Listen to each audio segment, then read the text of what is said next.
You know, there are American heroes who don't like this idea. Neil Armstrong, Gene Cernan have both testified against commercial spaceflight and the way that you're developing it. And I wonder what you think of that. I was very sad to see that because those guys are, those guys are heroes of mine. So it's really tough. You know, I wish they would come and visit and see the hardware that we're doing here. And I think that would change their mind. They inspired you to do this, didn't they? Yes.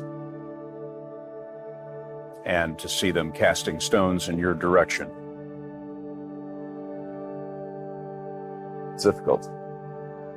Did you expect them to cheer you on?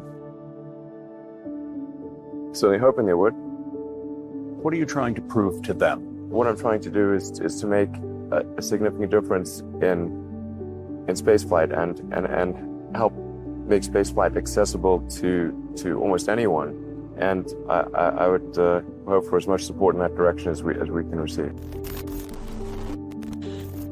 There are people who've been in the rocketry business for decades who say about you that you don't know what you don't know. Well, I suppose that's true of anyone. How can anyone know what they don't know? But when critics say you can't do this, your answer to them is, we've done it. What I first tried to do was I tried to get a job at Netscape. So I wouldn't actually try to start a company. I tried to get a job at Netscape, and then that didn't work out. No, I didn't get any reply.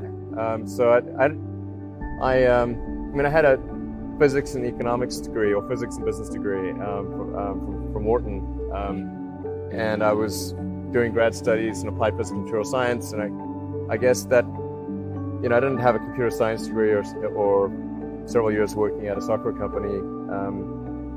So for whatever reason, I didn't get a reply from Netscape. And I actually tried hanging out in the lobby, but I was too shy to talk to anyone. So I was just like standing in the lobby trying to see if there's someone I could talk to. And then I just couldn't. I was too scared to talk to anyone. So then I left.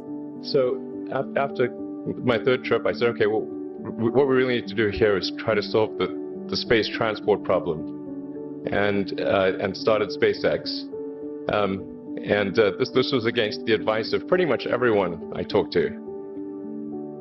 But one friend made me sit down and watch a bunch of videos of rockets blowing up. Let me tell you, he wasn't far wrong. It was tough going there in the beginning because I'd never built anything physical. I mean, I'd built like little model rockets as a kid and that kind of thing, but I'd never had a company that built anything physical. So I had to figure out how to do all these things and bring together the right team of people. We did all that and then failed 3 times. It was tough going. Because the thing about a rocket is that the passing grade is 100%. You don't get to actually test the rocket in the real environment that it's going to be in. So I think the best analogy for rocket engineering is like if you want to create a really complicated bit of software, you can't run the software as an integrated whole, and you can't run it on the computer it's intended to run on.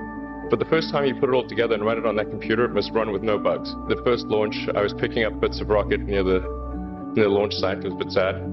I gave basically both SpaceX and Tesla from the beginning a probability of less than 10% of likely to succeed. Yeah, 2008, we had the 3rd consecutive failure of the Falcon rocket for SpaceX. Tesla almost went bankrupt. We closed our financing round 6 p.m. Christmas Eve 2008. It was the last hour of the last day that it was possible. We would have gone bankrupt 2 days after Christmas otherwise. And I got divorced. That was like rough, man. Tesla's a sell. You don't want to own this stock. You don't want to lease it. Heck, you shouldn't even rent the darn thing. We just want you to take it for a test drive on that IPO and then bring it right back to the lot. Why? Because beyond the hype, there's just not much going on here. Tesla still has yet to turn a profit. That'll be a $1.5 billion company with no profit. Its most recent quarter, it actually lost more money than it did the year before, $1.5 billion, losing more money than the year before.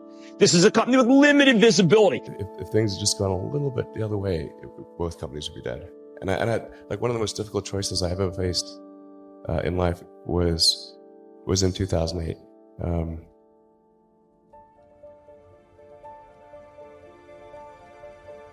I think I had maybe $30 million left, or $30 or $40 million left in 2008. I had 2 choices.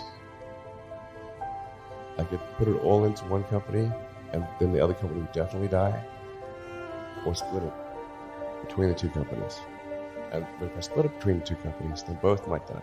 You know, when you put your blood, sweat, and tears into creating something, or building something, it's like a child. And so it's like, which one am I going to let one starve to death? I couldn't bring myself to do it, so I split the money between the two. Fortunately, thank goodness, they both came through. The idea of being multi-planet species and getting out there and exploring the stars is one of those really inspiring, exciting things. I mean, just as Apollo was incredibly inspiring to everyone around the world. And even those, I mean, only a very tiny number of people went there, but I mean, vicariously, we all went there. And I think that's true of if we have a Mars base as well. And it's very important that we have things that are exciting and inspiring in the future. Because otherwise, why get up in the morning? You know, if it's just about one sort of sad problem after another, it's like life's not worth living. When I was a kid, I was wondering kind of what's the meaning of life? Like, why are we here? What's it all about? And I came to the conclusion that what really matters is trying to understand the right questions to ask.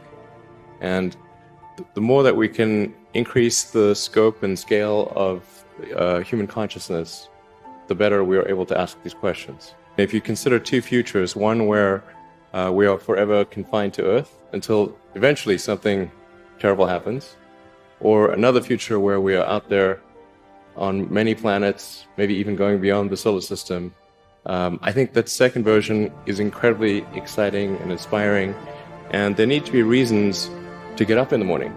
You know, life can't just be about solving problems. Otherwise, what's the point? There's got to be things that people find inspiring and make life worth living.